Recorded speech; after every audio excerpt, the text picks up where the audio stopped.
ዓለም እጁን በአፉ ላይ እንዲጭን ያደረገው ክስተት ከወደ ቡርኪና ፋሶ ፕሬዝዳንት ኢብራሂም ትራኦሬን ከግድያ ያስመለጠው ብላቴና።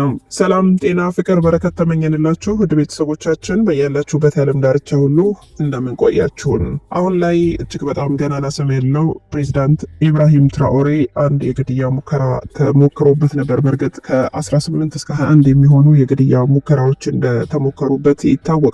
ይህኛው ግን በጣም እጅግ በጣም አስገራሚ ስለሆነ ይህንን ጉዳይ ልናጋራችሁ ወደ እናንተ መተናል። እንግዲህ ለአፍሪካ እንደሚታወቀው ብዙ ጊዜ አፍሪካ እድለኛ አይደለችም። በገዛ ልጆቿ የተበዘበዘች በገዛ ልጆቿ ቁልቁል እየሄደች ያለች አህጉር ናት አፍሪካችን፣ ኢትዮጵያችንን ጨምሮ ማለት ነው። እና አንዳንድ ጊዜ ግን እንደዚህ አይነት ትንታግ የሆኑ ወጣቶች ለሀገር ሲነሱ ደግሞ ማለት አጥቂያቸው ከውጭም ከውስጥም ባንዳዎች በጣም በርከት ያለ አደጋ እንደሚደርስባቸው እናም ደግሞ እንደ ኢብራሂም ትራኦሬ ያሉ ሰዎች ደግሞ ባሉበት ጀንበር ማግስት እንደሚያጠፏቸው ይታወቃል። እና ኢብራሂም ትራኦሬም እንግዲህ ከዚህ አንጻር የሚጠበቅ ነው። አፍሪካ ለአፍሪካውያን ብሎ ስለተነሳ ከፍተኛ የሆነ ውጥረት ውስጥ ነው ዓለም ያለችው በሱ የተነሳ በተለይ ደግሞ ምዕራባውያን ማለት ነው። እና ከቀኝ ግዛቶች ሀገሩን ለማላቀቅ ያደረገው አካሄድ አሁን ደግሞ አፍሪካ ለአፍሪካውያን ተዋት ብሎ የተነሳበት ንቅናቄ በጣም ድንጋጤን ስለፈጠረባቸው ቀን ከሌት እሱን ለመግደል ነው የሚማስኑት ማለት ነው። እና ይህ መረጃ ደግሞ ምን ያህል እነሱ ላይ ጫና እንዳሳደረ የሚያመላክት ስለሆነ ለእናንተ ይመጠናል ብለን ስላሰብን ይህን መረጃ ልናደርሳችሁ ወደናል። አብራችሁን ስለምትሆኑ ከወዲሁ እጅግ አድርገን እናመሰግናለን። ኢብራሂም ትራኦሬ ይሉታል። ተራ ፖለቲከኛ አይደለም። እሱ የወጣቶችና የተጨቆኑ ህዝቦች ድምፅ ሆኗል። በንግግሮቹ በአፍሪካ አንድነትና ሉዓላዊነት ላይ ያለው እምነት ቀልብን ይማርካል። በ2025 በሞስኮ በተካሄደውም የድል ቀን ሰልፍ ላይ ትራኦሬ ስለ ናዚዝም ተሸንፎ ስለ አፍሪካ ነጻነት ተናግሯል። ማሰቃየት፣ ብዝበዛ አንቀበልም ብሎ የምዕራባውያንን ጣልቃ ገብነት በግልጽ የተቸ ድንቅ መሪ ነው። ይህ የእሱ መልእክት በአፍሪካ ወጣቶች መካከል እንደ እሳት ተቀጣጥሏል። ከሳሄል እስከ ሞስኮ ትራኦሬ የህዝብ ልብ መግዛት ችሏል። ታዲያ ይህንን ሰው እንዴት ላያጠፉት ይችላሉ? በ2025 መጀመሪያ ላይ ቀኑ እንደማንኛውም ቀን ፀሐያማ ነበረም። የቡርኪና ፋሶ ፕሬዝዳንት ኢብራሂም ትራኦሬ በኦጋዱን ከተማ ውስጥ ወደ አካባቢያዊ ገበያ ጉብኝት ሊያደርጉ ሄዱ። ይህ ጉብኝት ከህዝብ ጋር ቁርኝትን እንዲሁም ቅርበትን ለመፍጠር ነበረም። የአካባቢው ነጋዴዎችን ለመደገፍ የሀገሪቱን ኢኮኖሚ ለማሳደግ በሚል መልካም ፍላጎት እየተደራጀ ነበር። ትራኦሬ እንደ ህዝብ ወዳድ መሪ ብዙ ጊዜ እንደዚህ ያሉ ተራ የገበያ ጉብኝቶችን በማድረግ ይታወቃሉ። ይህም ከህዝቡ ጋር ያላቸውን ቀጥተኛ ግንኙነት የሚያሳይ ነው። በገበያ ሲዘዋወሩ ፕሬዝዳንት ትራኦሬ ከአንዲት መልካም አዛውንት ማንጎ ተሰጥቷቸው ነበረ። ይህች አዛውንትም በአካባቢው በተገኘው መረጃ መሰረት በክብርና በፍቅር ይህንን ስጦታ እንደሰጠች ይታመናል። ትራኦሬ ማንጎውን ተቀብለው ለመብላት ሲዘጋጁ ግን ማንጎውን ከአፋቸው ላይ አንድ ብላቴና እየጮኸ መጥቶ ዘሎ እንደወረወረው ይነገራል። በዚህ ቅስፈትም ይሄ ትንሽ ወንድ በድንገት ወደ ፕሬዝዳንቱ ማንጎ ዘሎ ከአፋቸው ላይ ያስጠጉትን ያስተላቸዋል። ይህ ድንገተኛ ተግባርም የፕሬዝዳንቱን ሕይወት አድኗል። ምክንያቱም በኋላ ሲመረመር ማንጎ በመርዛማ ንጥረ ነገር መበከሉ ተረጋግጧል። ነገር ግን አሮጊቷ ኢላማ ናት ወይስ አውቃ የሚለው እስካሁን ድረስ በመረጃ ባይረጋገጥም አብዛኞቹ ግን ኢላማ ተደርጋለች ነው። የደህንነት ቡድኑ ወዲያው ጣልቃ ገብቶ ምርመራውን ጀመረ። የልጁ ተግባር በአንዳንድ ወሬዎች መሰረት በተፈጥሮ የተነሳሳ ምናልባት የልጅነት ድፍረት እሱንም ከመውደዱ የተነሳ እየተከታተለው እንደነበር ይነገራል። ድፍረት ወይ ደግሞ አጋጣሚ ሊሆን ይችላል፣ ደግሞ የማይሉም አሉ። ምክንያቱም ይህ ልጅ ደግሞ ልጅ ስለሆነ ማንም አይከታተለውም። ነገር ግን የእሱን ህይወት ሴቭ ለማድረግ የሚፈልጉ ሰዎች ስር ነበር ይባላል። ሆኖም አንዳንድ ምንጮች ልጁ ስለ ማንጎ አደጋ ቀድሞ ሊያውቅ ወይም ደግሞ በአንድ ሰው መመሪያ ሊሆን እንደሚችል ጠቁመዋል። በዚህ ጉብኝት ወቅት ፕሬዝዳንት ትራኦሬ ቀላል ለህዝብም ተደራሽ የሚመስል አለባበስን ለብሰው ነበረ። እንደ አንዳንድ ምንጮች እርሳቸው ነጭ ሸሚዝና ጥቁር ሱሪ ለብሰው ነበረ። አንዳንዴም በቀላል ጃኬት እንደሚያጌጡት እናም ቀኑ ቀለል አድርገው እንደሚውሉ ይህም ቀን ቀለል አድርገው ሊውሉት በወጡት ቀን ነበረ። ይህ አለባበሳቸው ከመደበኛ የፕሬዝዳንትነት ልብስ ይልቅ ቀላልነትና ከህዝቡ ጋር መቀራረብን ያንጸባርቃል ይላሉ አብዛኞቹ። እሱ ህዝብን ይመስላል ይሉታል። ይህ የትራኦሬን ባህሪ እንደ ህዝብ መሪ ያለውንም ምስል ያሳያል። መሪም ብቻ ሳይሆን ጠባቂ መሆኑንም ያመላክታል ይላሉ። ስላለባበሱ የሚሰጠው ሐሳብ። የግድያ ሙከራው በጥንቃቄ የተዘጋጀ ይመስላል። የመልካም አዛውንቷ ሚና ግልጽ አይደለም። እሷ በቀላል መልካም ፍላጎት ማንጎውን ሰጥታው ሊሆን ይችላል። ይህ በወንጀል ውስጥ ተጠቃሚ ሆና ሊሆን ይችላል የሚሉትም ደግሞ አንዳንዶች አሉ። ሚዛን የሚደፋው ግን አሮጊቷ እዚህ ውስጥ እጇን የለባትም የሚለው ነው። ማንጎ በመርዛማ ንጥረ ነገር መበከሉ የታለመ እቅድ እንደነበረ ግን በምርመራ ተደርሶበታል። የትንሹ ልጅ ድንገተኛ ጣልቃ ገብነትም የዚህን እቅድ መሰናክል አስከትሏል። እናም የደህንነት ቡድኑ ፈጣን ምላሽ ተጨማሪ አደጋን አስቀርቷል። የ2023 የቦምብ ሙከራውን ስንመለከት በኦጋዴኑ በተካሄደ ህዝባዊ ስብሰባ ወቅት በፕሬዝዳንቱ ተሽከርካሪ አቅራቢያ ቦምብ ተቀምጦ ነበረ። ነገር ግን የስለላ መረጃ ቀድሞ ተገኝቶ ቦምቡን አክሽፏል። ይህ ክስተት በአካባቢው ታጣቂ ቡድኖች የተቀነባበረ ሊሆን እንደሚችል ተገምቷል። እናም ትራኦሬ በዚህ ክስተት ተነሳሽነት የደህንነት እርምጃዎችን አጠናክረዋል። 2024ም በተኩስ ጥቃት የግድያ ሙከራ ተካሂዶበታል። በአንድ የክልል ጉብኝት ወቅት የፕሬዝዳንቱ መኪና በተኩስ ጥቃት ተበሳስቷል። ነገር ግን በጥይት መከላከያ ተሽከርካሪ ተጠብቀው ምንም ጉዳት አልደረሰባቸውም። በዚህ ክስተት ወቅት ትራኦሬ በተረጋጋ ሁኔታ ለህዝቡ መልእክት አስተላልፈዋል። ፍርሃት አያሸንፈንም በማለት የህዝቡን መንፈስ ከፍ አድርገዋል። 2024 የሞስኮ ንግግርን እንመልከት። በሞስኮ በተካሄደው ዓለም አቀፍ መድረክ ትራኦሬ ስለ አፍሪካ ሉዓላዊነትና የኒዮ ኮሎኒያሊዝም መጥፋት ኃይለኛ ንግግር አድርገዋል። ይህም በአፍሪካ ወጣቶች መካከል ታላቅ መነቃቃትን ፈጥሯል። ይህ ንግግራቸው በማህበራዊ ሚዲያ ላይ በሰፊው ተጋርቶ ትራኦሬ የአፍሪካ አንድነት ምልክት አድርጎታል። የሽብር መቀነስን ስንመለከት የትራኦሬ ስኬቶች በትራኦሬ አመራር ስር በቡርኪና ፋሶ የሽብር ጥቃቶች በከፍተኛ ሁኔታ ቀንሰዋል። የብሔራዊ ሰራዊቱን አቅም በማጠናከርና የውጭ ወታደራዊ ኃይልን በማስወገድ የሀገሪቱን ደህንነት በከፍተኛ ሁኔታ አሻሽሏል። የኢኮኖሚውን ማደግ ስንፈትሽ ትራኦሬ የተፈጥሮ ሀብቶችን ብሔራዊነትን በማስፈንና ከሩሲያ ከቻይናና ሌሎች አጋሮች ጋር ትብብር በመፍጠር የቡርኪና ፋሶ ኢኮኖሚን እድገት እንዲታይ አድርገዋል። በተለይ የወርቅና የማዕድን ሀብቶች በሀገር ውስጥ ተጠቃሚነት ላይ ትኩረት ተሰጥቷል። የሳሄል ጥምረት 2025 ትራኦሬ ከማሊና ኒጀር ጋር በመተባበር የሳሄል መንግስታትን ጥምረት መሰረተም። ይህም የአፍሪካ አንድነትን ለማጠናከር ታላቅ እርምጃ ነበረ። ይህ ጥምረት በክልሉ ያለውን የፖለቲካና የኢኮኖሚ ተጽዕኖ አጠናክሯል። ታዲያ ይህ ነገር ምዕራባውያንን እንዴት አያስደነግጣቸውም ትላላችሁ?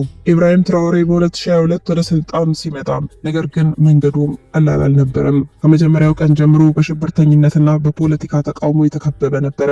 በተለይ በ2023 የተካሄደው የግድያ ሙከራ የእሱን ጽናትና ቆራጥነት ለዓለም አሳይቷል። በዋግዱም ከተማ በነበረው የተደራጀ ጥቃትም ትራኦሬ በጥቂት ሴኮንዶች ልዩነት ከሞት ተርፏል። እንደ አንዳንድ ምንጮች የውጭ ኃይሎች ይህን ሴራ ደግፈው ይሆን የሚል ጥርጣሬ እስከዛሬ ይነሳል። ግን ትራኦሬ ተስፋ አልቆረጠም። በዚያው ምሽት ለቡርኪና ፋሶ ህዝብ በቀጥታ ተናግሮ ለነጻነት መታገላችንን አናቆምም ብሏል። ይህ ድፍረት ነበረም ዓለምን ያስገረመው፣ ምዕራባውያንን ደግሞ ተስፋ ያስቆረጠው። እሱ የአፍሪካ ኮከብ ነው ሲሉ ያሞካሹታል። ከግድያ ሙከራዎች ተርፎ ቡርኪና ፋሶን ከትርምስ ወደ ተስፋ የመራ እሱ ኢብራሂም ትራኦሬ ነው። ቀልብን የሚማርክ አእምሮን የሚቀሰቅስና ታሪክን የሚጽፍ መሪ ነው ይሉታል። ዛሬ ላይ ይህ ሰው በእጅጉ ይወራለታል። እንደምንስ የሰው ልጅ 21 ጊዜ ከግድያ ሞት ሊተርፍ ይችላል?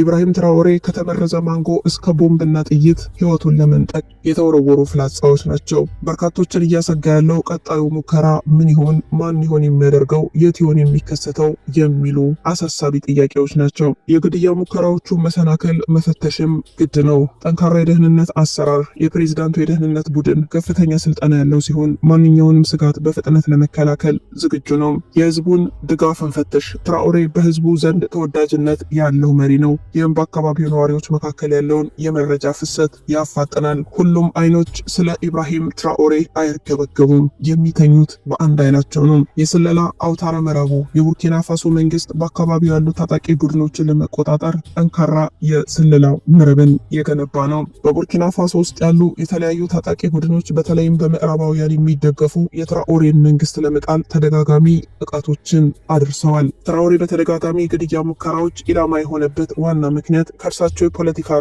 የኢኮኖሚ ፖሊሲዎች ጋር የተያያዙ ናቸው። ጸረ ኢምፔሪያሊዝም አቋም። ትራኦሬ የምዕራባውያንን ጣልቃ ገብነት በመቃወም የሀገሪቱን ሉዓላዊነት ለማስጠበቅ ቁርጠኛ የሆኑ ፕሬዝዳንት ናቸው። ይህ ከአንዳንድ ምዕራባውያን ኃይሎች ጋር ከፍተኛ የሆነ ግጭትንና ቅራኔን ፈጥሯል። የሀብት ብሔራዊነትን። ትራኦሬ የቡርኪና ፋሶ የተፈጥሮ ሀብቶችን በመንግስት ቁጥጥር ስር ለማስቀመጥ ጥረት ያደረጉ መሪ ናቸው። ይህም የውጭ ኩባንያዎችን ጥቅም ስለነካ ጸጉራቸውን አስነጭቷቸዋል። የአካባቢ ታጣቂዎች።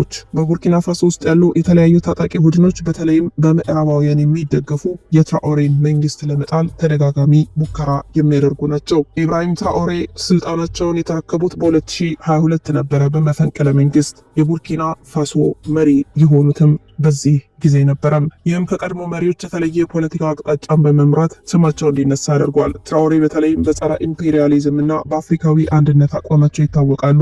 እርሳቸው የቡርኪና ፋሶን ከውጭ ተጽዕኖ ነጻ ለማድረግና የሀገሪቱን ሀብት ለህዝቡ ጥቅም ለማዋል ቃል ገብተዋል። ይህ አቋማቸው ብዙ ደጋፊዎች ቢያስተማምናቸው፣ በተመሳሳይ ጊዜ ደግሞ በምዕራባውያን ኃይሎችና በአካባቢ ያሉ ተቃዋሚዎች መካከል ጠላቶችን ፈጥሯል። ብዙዎች ታዲያ ኢብራሂም ትራኦሬ የቡርኪና ፋሶ ብቻ ሳይሆን የአፍሪካ ተስፋ ነው ይሏቸዋል። ከግድያ ሙከራዎቻቸው እስከ ዓለምን የሚያንቀጠቀጡ ስኬቶቻቸው የእሳቸው ታሪክ ለወጣቶች መነሳሳት ነው። ኢብራሂም ትራኦሬ ለመሆኑ ለምን እንደዚህ ተወዳጅ ሆነ ብለንም ማንሳታችን አይቀርም። እሱ ከህዝቡ ጋር ይኖራል፣ በቀላል ልብስ፣ በተግባቢ አነጋገር እናም በተራ ሰዎች መካከል መታየት። በ2025 በሞስኮ ዩኒቨርሲቲ ከተማሪዎች ጋር ባደረገው ውይይት ስለ አፍሪካ ልማትና የወጣቶች ሚና ተናግሯል። የእሱ ቅንነት፣ ግልጽነትና ለህዝቡ ያለው ፍቅር ነው ቀልባችንን ያሸነፈው ይላሉ አፍሪካውያን። እሱ እንደ አባት እንደ ወንድም እናም ደግሞ እንደ መሪያችን እናየዋለን። ስለዚህ ኢብራሂም ትራኦሬ የቡርኪና ፋሶ ብቻም ሳይሆን የአፍሪካ ተስፋ ነው ብለው ይላሉ።